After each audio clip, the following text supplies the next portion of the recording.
Le geste du chirurgien est précis. Dans ce bloc, une femme voit son cancer traité par chimio-embolisation.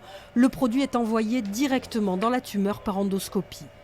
Une prouesse possible grâce à cette nouvelle salle hybride qui combine la sécurité d'un bloc opératoire avec la technicité d'une salle d'imagerie ultramoderne. Un équipement à 1 million d'euros que l'on trouve d'habitude dans les hôpitaux universitaires. Un véritable progrès pour les patients et les médecins.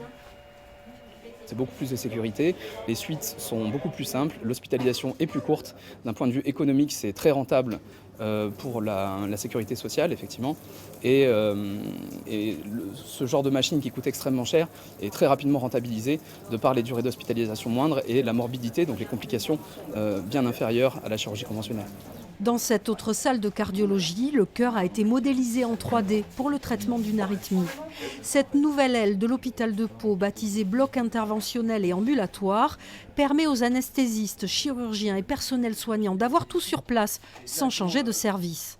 Cardiologie, chirurgie vasculaire, radiologie interventionnelle, tout est fait pour prendre un maximum de patients en ambulatoire grâce aux dernières techniques médicales. L'idée, c'est d'éviter que nos patients soient obligés de recourir au plateau bordelais ou toulousain.